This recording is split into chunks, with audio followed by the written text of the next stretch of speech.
You're exactly right. When Justin Brierley asked me to participate in this interview, he said the topic would be Calvinism and Molinism, which has the better view of the problem of evil.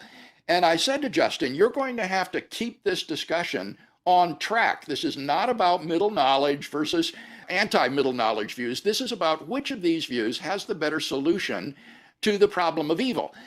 Well, and again, if it had been told to me, now you can't dispute the truthfulness of Molinism, that probably never would have happened. Or at least there would have been more difficult conversations beforehand to get things going. Because the idea of, we're not going to talk about what's actually biblical or what's actually true. We're going to do what philosophers do. They sit around and they talk about possibilities, and they don't worry about what actually means anything. And I would never waste my time with something like that.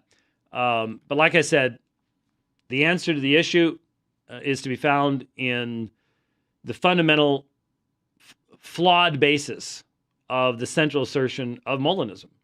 And the way that Molinism answers the question of evil is based upon the nature of those true subjunctive conditionals. You can run around with your hair on fire to try to avoid that, but that's what gives you your answer. Now, I think it's a completely fallacious answer. It's an empty answer. God's got this special knowledge, and so he puts people in this situation where he knows exactly what they're going to do because there's special knowledge, but he's not forcing them to do it because there's special knowledge. We don't know where it comes from, but he puts them in a situation to do those things, but that means there's no problem with evil. And I just go, really? That doesn't even get close to dealing with the problem of evil at all. But you've got to deal with that central assertion. It's just sitting out there on the table, and people sort of dodge it. Wintry Knight has had a blog for a long time. He said, quote, Yes. If I could boil down the mistake that James White makes to one sentence, it would be to say that he comes to the text of the Bible with a philosophical presupposition, determinism. And this causes him to misinterpret the plain meaning of the text as a whole. And this misinterpretation isn't about peripheral teachings of the Bible. His embrace of God as the cause of moral evil means that he denies the goodness of God, a basic Christian doctrine. This is compounded by his embrace of double predestination, although that was not the topic of the debate. Christians shouldn't let a philosophy, determinism, override the plain meaning of Scripture. Determinism is man's philosophy. It's a Greek philosophy that existed centuries before Christ. Bill, what do you think about what Wintry Knight says here? Now, Obviously, there's almost nothing that was said. You could almost play that one clip. Nothing you said there made any sense whatsoever. The assertions here were many and completely empty. I'm not taking a Greek deterministic, fatalistic perspective. That's just simply misrepresentation, straw man. Everybody knows it's not true. I'm not taking that and forcing that on any clear passages whatsoever. The point is, one side can go to the text and derive these doctrines directly from the text. This would require the debate to take place on an exegetical level. I would love to have that kind of debate with Bill Craig, but I don't think that's ever going to happen. I do not see that happening in any way, shape, or form. Because that would not be a debate over what is plausible, what is possible, what is probable. That would be what is taught in Hebrew and Greek, where it's the Greek, the Septuagint or Greek of the New Testament. That's what's consistent in the overall revelation of Scripture, where you have the same themes being brought up from Genesis to Revelation. That's going to be a biblical and exegetical debate. Maybe too big for any one single debate, but I would defend the Bible's teaching, and have more than once, the Bible's teaching that God does as he pleases, whether in heaven or on earth. And it's just simply, say that's denial of God's goodness, all the rest of this stuff. These folks just ignore major portions of whatever it is that we've said, especially with this topic. There are certain people that when you talk about God's freedom and the fact that we're creatures and he has the right to do with us as he pleases, there's just certain parts of the brain that are shut down. And you no longer hear anything about causation. You no longer hear anything about people doing the desires of their heart. You no longer hear anything about God hardening, God opening hearts, none of that kind of stuff. It all just goes flying out the window and just doesn't even get heard. And I've seen this for so many decades now that it still bothers me. It still concerns me that someone could be so blinded to what scriptures are saying. But I've seen it so often, especially in regards to this one subject, that it's just demonstrative of the fact that mankind has a deep and abiding commitment to his own autonomy. And there is almost no level to which they will not go to maintain that autonomy, including just not even hearing things, completely misrepresenting what someone's saying, confusing God's sovereign decree with fatalism or Greek philosophy or whatever else. And what we hear through all of this is, I have repeatedly pointed folks to the fact that we're doing an entire series based upon Bill Craig's book. We put up on the screen his biblical argumentation and walked through it. I have not seen, there might be somebody out there who's tried, but I have not seen anyone even attempt to dispute the exegesis we offered, whether it was in the Old Testament, New Testament, nothing. I have not seen anything. I've heard a lot of people just laughing it all off, but no one who said, well, you're wrong when you said this, you're wrong. They won't. They can't. So it's sad then to hear. I agree with Wintry Knight. I have said in the past, Kevin, that the man who claims to have no need for philosophy is the man who is most apt to be deceived by it. Now, most people remember over 20 years ago now, when I interviewed Dave Hunt on a local Christian radio station on a newsletter article he had written. He hadn't written in What Love Is This yet. That came as a result of all this. And he eventually called it our debate. We never debated. But one of the things that came out of that conversation was when he said, James, I have no traditions. And I had told him, Dave, the man who thinks he has no traditions is the man who is enslaved to his traditions. Very, very similar to the statement here. The difference being, Dave Hunt said, I have no traditions. I have never said I have no philosophy. It is amazing. Bill Craig can't hear it. Tim Stratton can't hear it. Wintry Knight can't hear it. Leighton Flowers can't hear it. I've not heard any Molinists yet who can hear what I said during the discussion, what I've said in the programs since then, what I had said before then. They simply cannot even hear what Calvin said from 1 Corinthians 3 that I read earlier. And that is that there is a fundamental difference between the nature and authority of Scripture and any philosophical formulation. What they hear when we say that philosophy is at best a handmaid, but normally an enemy, normally a pride-exalting, man-exalting, Scripture-denying enemy. The only time the term's used in Scripture, in Colossians chapter 2, it's negatively. Only used once. And it's contrasted with being kata Christ, according to Christ. You can be according to philosophy, you can be according to Christ. You can't be both. And so what they normally think we're saying is, we can speak in pure biblical language without ever utilizing anything that has been described philosophically, which is absurd. Philosophy describes all aspects of linguistics and epistemology and metaphysics, all these things. It addresses all of it. So does that make it the primary realm of thought? No, it doesn't. Because God communicated with Adam before the first philosopher opened his mouth to start messing things up. So God's revelation was prior to the first philosopher. Language was designed by God. God designed the categories when he designed the mind of man and when he deemed it proper to communicate with man the way that he did. And so sometimes people on our side will say, I don't have any need for knowing anything about philosophy. I've taught Christian philosophy of religion, for crying out loud.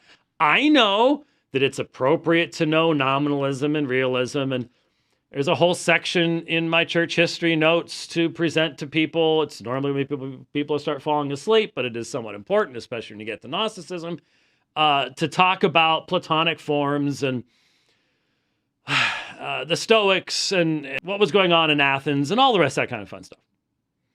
But we're not saying that we will never study such things or there's no use of such things.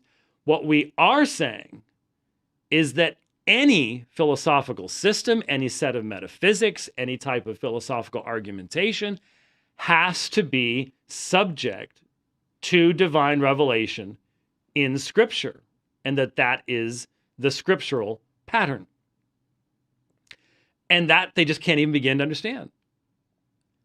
It's like, but that's a statement, and so that's an epistemological thing, and so we go to epistemology. And they just immediately the idea that there is a divinely ordained limitation that says this far and no farther, and in fact, that God can say to us, this is how you should think. This is how you should think. You should think in subjection to these limitations. It's like, no way, I'm not going to do that.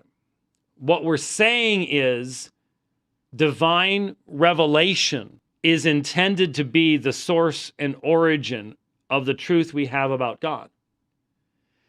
And if you are simply utilizing whatever Platonic, Greek philosophy, Aristotelian, Stoic, you want to go and do Plotinus or whoever, and they all have, sometimes seem to us, very small gradations of differences and others very large differences. And if you want to utilize that kind of reasoning and thought, you're free to do so, but you're not free to call it divine revelation. You're not free to call it something that is definitional of that which has been given to us in Scripture. But there you go. No one is without philosophy. Everyone has been influenced by these things the same way we're influenced by theological movements and traditions in our lives and everything else. That is a completely different reality than coming up with a philosophical argument and saying, well, I don't see anything that's inconsistent with Scripture with this, and therefore, let's use it. Origination, source, resourcement. When you do meaningful biblical exegesis, you do something called intertextual studies. You're looking at how texts relate to other texts and how the New Testament relates to the Septuagint, and through the Septuagint to the Hebrew Scriptures and to other writings outside the canon of Scripture. And this happens in every field of scholarship. And so those things exist. Those things are out there. No one's saying that they're not useful. What we are saying is there's a vast difference between having the origin and source being the meaningfully interpreted text of Scripture and having it being something else. There is no origin or source for middle knowledge in Scripture. I think Bill Craig would acknowledge that. Some others do not, but I think Bill Craig would acknowledge that. But there is, and this is where we differ, there is in Scripture the clear, direct statement, not simply of God's decree, which they agree, but that decree is expressive of His will. Of His will. It is free. It is not constrained by something that exists outside of God. There's the issue. And you can throw sand in the air and everything else doesn't change. That's where the issue is. Now, I said that of Stephen Hawking, but I think it could equally be said of James White. Claiming to have no philosophy, he imposes unwittingly on the text his own philosophy of universal divine determinism. I don't make that claim, of course, so I don't know where he's getting this. He's just wrong. He's misrepresenting me. And given that he's been given, I sent the links. I was asked to provide the information before the debate for him to look at these things. I don't understand why this is. I have accurately represented him. He does not accurately represent me. That reflects on his scholarship. I'll be perfectly honest with you. It does. You all want to talk about, everybody wants to slam on me. How come I'm the one accurately representing the other side? How come I'm the one when I debated Bart Ehrman, I took 6 months to read all of his material, listen to all of his classes, be fully prepared. John Dominic Crossan, same thing. John Shelby Spunk, same thing. I'm the one putting my opponent's books on the screen and underlining words and accurately representing. The other side will ignore everything I say. They won't quote me. They won't cite me. But they're the scholars. Okay, gotcha. And he misunderstands the important role of philosophy in shaping and guiding Reformed theology itself. Well, no, I do not. And he has no basis upon which to say that. I mean, honestly, even if he just looked at what had been given to him, he at least would have had some indication of that. But if that's all he ever looked at, he'd have no earthly idea what the range of what I've written or what I've taught on this subject would be at all. Anybody who's listening to the other discussion going on is listening to that going, yeah, okay, right, all right, whatever. But again, the thought in their mind is, we are saying we exist in a world where philosophy has no impact. Never said anything of the kind. They just can't hear what we're saying. I have to just leave that up to the Lord, I guess. They just can't hear that we are talking about origination, talking about the difference between having, for example, a thoroughly philosophical doctrine of the Trinity versus a biblical doctrine of the Trinity.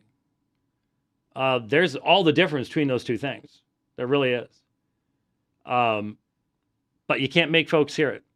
James White was also clearly unfamiliar with the philosophy of religion of his own Reformed tradition, and especially with the history of the development of Reformed theology.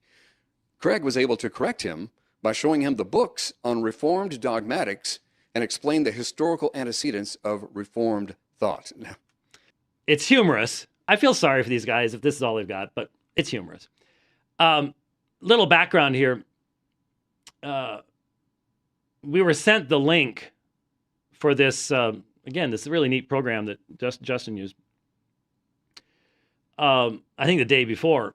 And so I hooked up. Yeah, I was over an hour early. Why? Because I live in Arizona. And we don't play with daylight savings time. And sitting right here where we are right now. And I'm doing stuff, and I hear a noise. And so I move the window back to the browser window, and there's Bill Craig. He can see me. I can see him. We can talk. He came in, I don't know, 35 minutes early, maybe, something like that. I wasn't just sitting there like this, but at one point I looked at the screen, and I see him with a large volume in his hand. So let's say you saw that. Do you know what that book is? I knew what the book that he had in his hand was.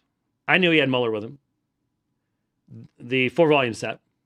And I could tell from that, from backwards and upside down on a screen. I knew what it was. And I just made mental note to myself, okay, well, I'm probably going to hear some Muller quote someplace. And so here's this idea. James White has no earthly idea of the development of Reformed theology. Yeah, actually I do. And it's your hard-headed unwillingness to hear what I'm saying that is causing you to really faceplant, honestly, in making these kinds of silly statements. Bill, that's when you pulled out that big book. That's right. The 4-volume history of post-Reformation Reformed dogmatics by Richard Muller, which I have consulted in connection with my own systematic philosophical theology. And I've been writing for the last several months on the attributes of God. And in my work, Kevin, I first explore what is the biblical basis for certain of the divine attributes. And what I found so often, Kevin, is that the biblical data are underdeterminative. Now, you need to learn this term. You may not want to learn this term, but I'm hearing it being used more and more, is that the biblical data is underdeterminative,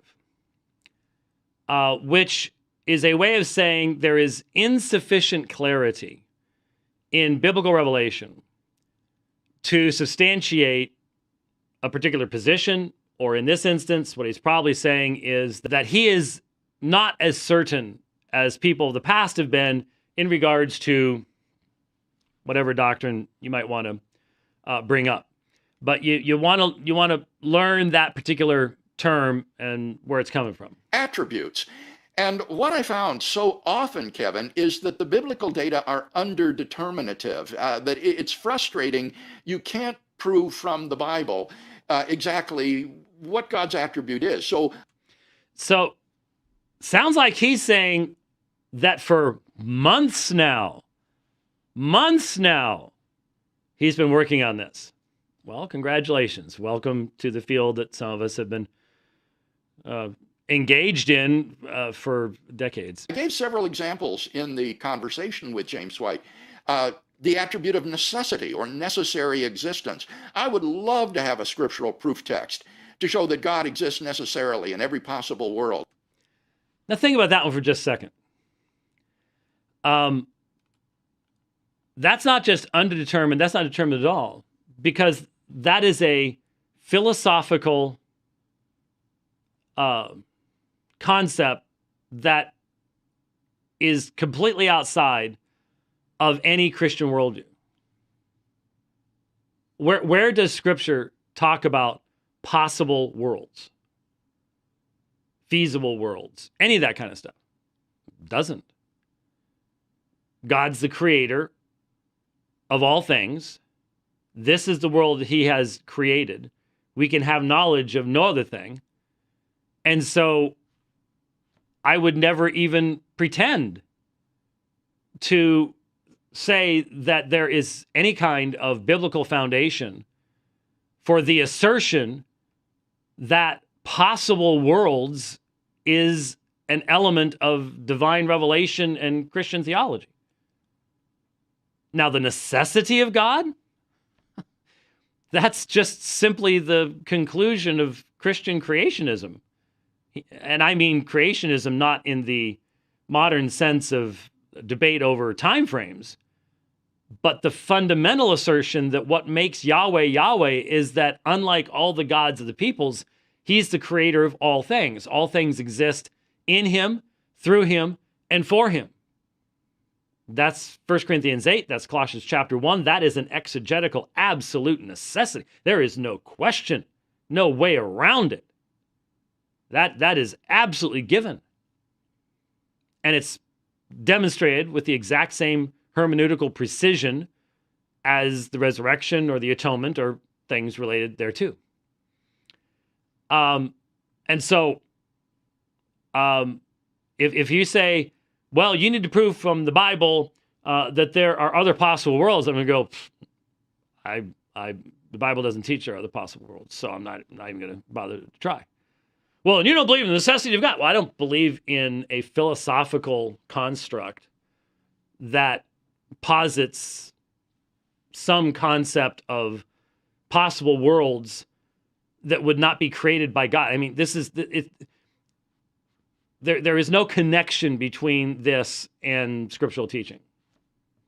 So it's pure speculation. You can speculate about whatever you want, but that doesn't make it relevant to the issue that we're dealing with right now. The Bible is ambiguous as to whether God's eternity means that God is timeless or whether God is infinite throughout all time. Or again, the attribute of God's relationship to space. is God omnipresent in the sense that he transcends space altogether, but is active at every point in space? Or does God actually in some way fill space itself? So now notice what these things are. Now, Craig's time and eternity, he's talked about A and B theories of time and all the rest of these types of things. Is it a underdetermination of Scripture? Or is this simply an acknowledgement that mankind can come up with all sorts of questions that are not based upon submission of that man's mind to Scripture, to then ask, coming from a foreign worldview? And if there are things in Scripture that are underdetermined, that is the long discussion of the adiaphora, the things that do not define one way or the other the Christian faith. There's all sorts of quote-unquote underdetermined things there. That is, things where there is no dogmatic teaching. This would be necessary for the gospel to be able to go to all nations, all languages, tribes, tongues, peoples, nations, times, so on and so forth. That's not the same thing as saying, well, there's lots of interesting questions you can ask about time. Yeah, well, it might be. But one thing is for certain, and that is that God says he is the Alpha and Omega. He's the beginning and the end. He's with the first and the last. And he is present in all of time. And he is not limited in his knowledge by time. That's again, walk through Isaiah 40 to 48. It's not going to be a question. The reality of biblical prophecy, God's knowledge of these things, God's knowledge of not only future events, past events, hearts of men, all of these things are the foundation upon which we derive these realities as they are then expanded upon in the New Testament and in key texts in regards to Christ's creatorship and all the things that flow therefrom. And here is where, interestingly enough, the other conversation that is going on right now links us with the conversation we've been having in regards to simplicity and Aquinas and medieval philosophy and Aristotelianism and all the rest of that stuff. So here it is. Or the attribute of divine simplicity. We all agree that as a spiritual being, God has no physical parts. He's not put together out of pieces that could come apart. But that doesn't imply that God doesn't have distinct properties, or that God has no potentiality, or that God's essence is existence. And yet, Reformed dogmatics borrows from medieval Catholic philosophy the doctrines of divine necessity, timelessness, spacelessness, and simplicity. It's wholesale reproduced in Reformed dogmatics. And James White would be very hard-pressed to give any sort of biblical justification for that interpretation of the doctrine of God. This is a synoptic or synergistic working together of biblical data and theological reflection to try to determine what God's attributes are like. So, I don't know if any of the rest of you find it as ironic as I do. It's plain that Bill doesn't know what we've been discussing recently or the controversy going on. Why would he? Why would he even be concerned about it? But it is interesting that I'm the one consistently asking the question, is that true? Has this been taken over directly from Aquinas? And if so, shouldn't, this is where the two just go meet, like right here. Shouldn't our goal be to do what Calvin said and to filter out those places where medieval or Thomistic, Aristotelian, Plotinus, or Plato, for that matter, where those systems were depended upon for creating a particular vocabulary, shouldn't it always be our concern that if that becomes foundational, that we could have cracks in our foundation at a later point, because instead of the mortar being made out of revelation, it's made out of philosophical speculation. And philosophical speculation changes over time. The great philosophical movements of any one generation are scoffed at as simplistic and refuted by the next. We all know that. Well, if you study philosophy, you know that. And trends come and go. One particular philosopher may be popular for a time and then out of popularity and then have a renaissance at a later point in time. And there's always people coming along to modify a little bit of a thesis here and modify. If that's the mortar that holds the foundations together, we're going to have a problem. If it's not theanostos, you can have a handmaid that shines a light, but that handmaid very frequently wishes to become the bride. And if we do not repeat 1 Corinthians chapter 2, 1 and 2 in our minds, and 3, that section we looked at today, if we do not repeat that in our minds over and over again, what we end up seeing is what we are seeing today. And that is a fundamental degradation of the centrality and the sufficiency of Scripture. And that can happen in any religious group, any denomination, that can happen.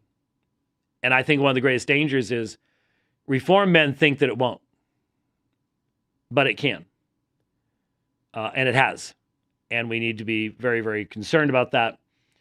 We possess within our own confessional framework the methodology for fixing those problems, if we are willing to recognize them as for the problems that they are.